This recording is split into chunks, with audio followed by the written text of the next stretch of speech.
बिना इजाजत के पूरा प्रशासन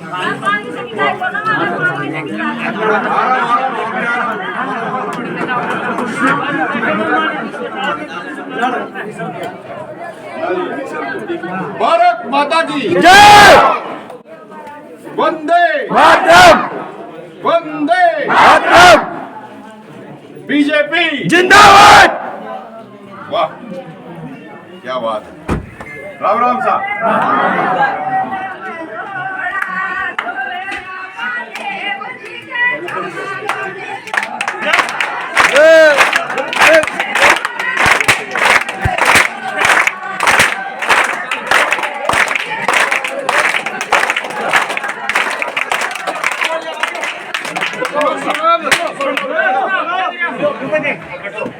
मैं अपनी बात रख लेता फिर वहीं आके रसिया गाएंगे बैठ। राम राम साहब। आज मेरे को बहुत अच्छा लग रहा है। जब कोई घर में आता है ना थका हारा तो उसको जो सुकून मिलता है ना वो आज सुकून मुझे यहाँ मिला।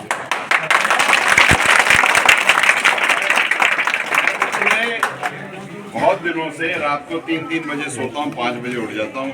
जिंदगी चक्कर गिनती बनी हुई है, लेकिन मैं इस बात से खुश हूँ कि भारतीय जनता पार्टी ने मुझे आपके यहाँ का प्रत्याशी बनाया है। ये संयोग की बात है या पुरानी बातों की या कुछ लिखी हुई होगी कहीं पर कि मुझे कहीं नौकरी किया करता था और आज आपके बीच में जो लड़ाई हम पहले लड़ते थे उस लड़ाई को थोड़ा सा और आगे ढंग से लड़ने के लिए मैं आपके बीच में प्रत्याशी बन गया। मैं जहां जहां गया कुछ बातें मैं कह देता हूँ। ये किसी गाड़ी शुरू मैं जहां जहां गया पिछले 20-25 दिनों में देवली उनियारा में मुझे कहीं पर भी किसी को पीने का पानी पीते हुए देखते हुए कि मौका नहीं मिला। इससे बड़ी विडंबना क्या हो सकती है कि जिस क्षेत्र में बीसलपुर बांध है और जहां से पूरा जयपुर और अजमेर पानी पीता है वहां का एक एक गांव, एक एक घर, एक एक बच्चा प्यासा मरा बैठा है। इससे बड़ी दुख की बात नहीं हो सकती। और आपने पहले कहा ना पानी चाहिए, मुझे पता है आपको पानी चाहिए, आपके कहने से पहले मुझे पता है। और मैं ये पूरा प्रयास करूंगा कि पानी जितना जल्दी हो सके आप सबके घरों में पहुंचे।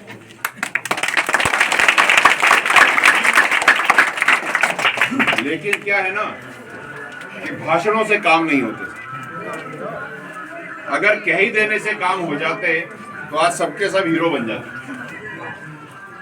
लेकिन क्या है कि 25 तारीख को जो महासंग्राम है वोटों का, उसमें आपको इस बात का ध्यान रखना है।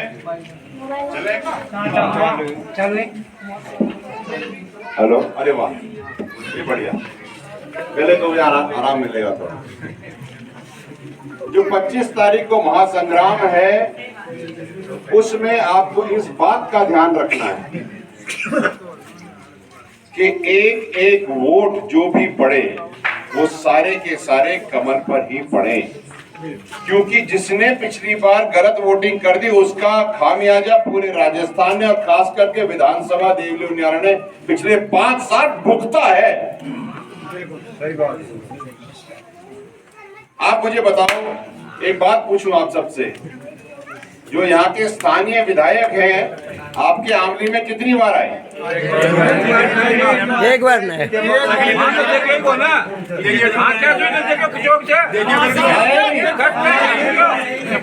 बार भी नहीं आया। आपको जीतने का धन्यवाद देने तो आए होंगे।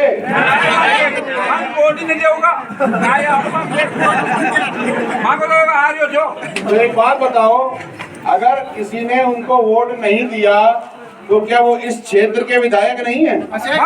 है ना? तो अगर किसी को अपने काम का पता होगा तभी तो काम करेगा, जिसको पता ही नहीं वो क्या काम करेगा। जो विधायक होता है पूरी विधानसभा का होता है, उसका नहीं होता जिसने उसको वोट दिया है। सही बात।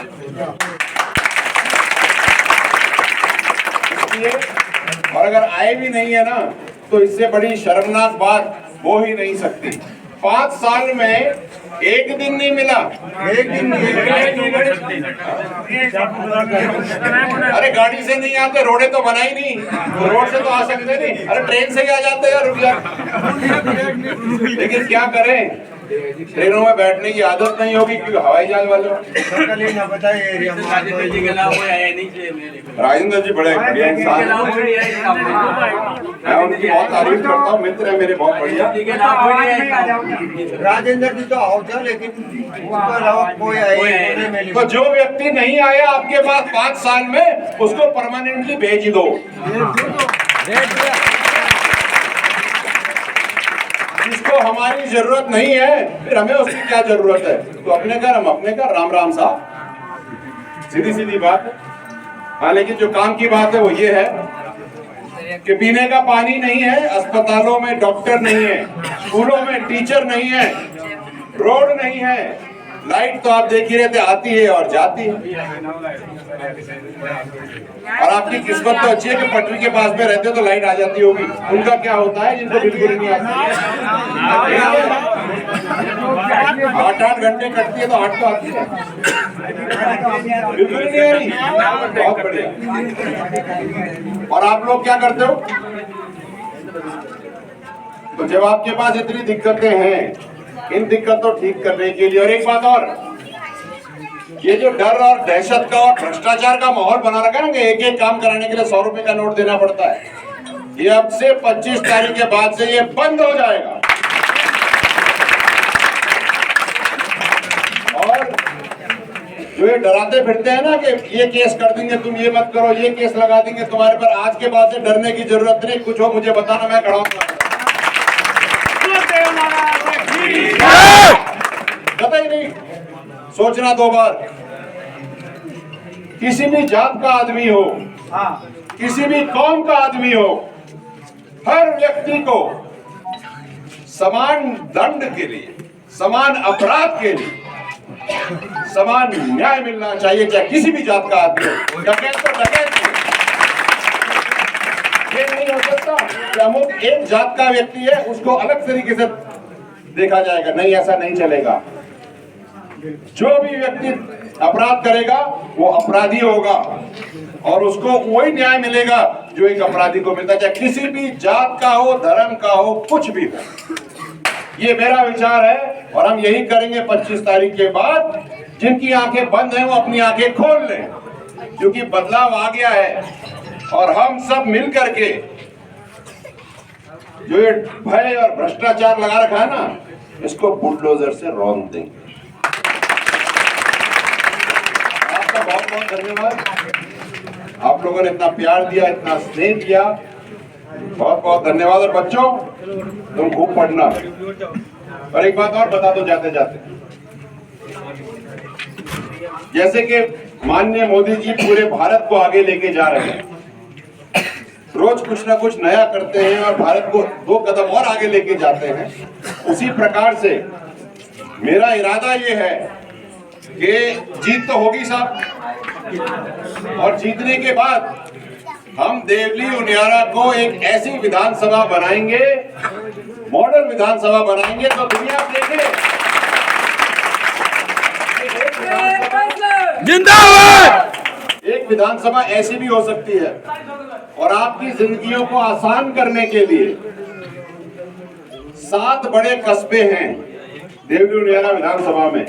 इन 7 कस्बों पर एक एक निजी कार्यालय मैं खोलूंगा, जहां पर आप अपनी दिक्कतें लेकर के जाएंगे और वहां पे आपकी दिक्कतों का निवारण होगा।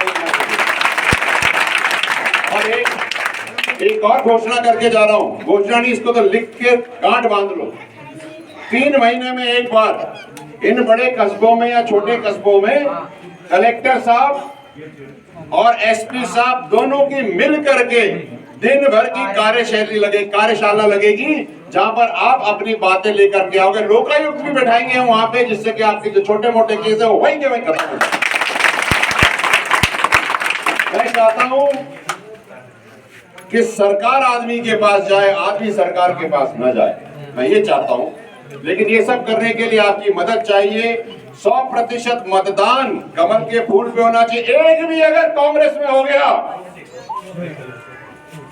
तो हम अपने लक्ष्य से इतना छट जाए।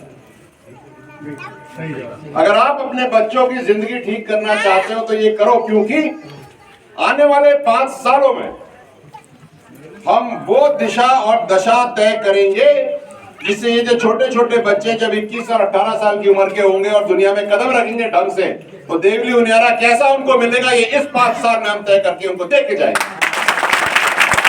बहुत बहुत धन्यवाद। राम राम साहब।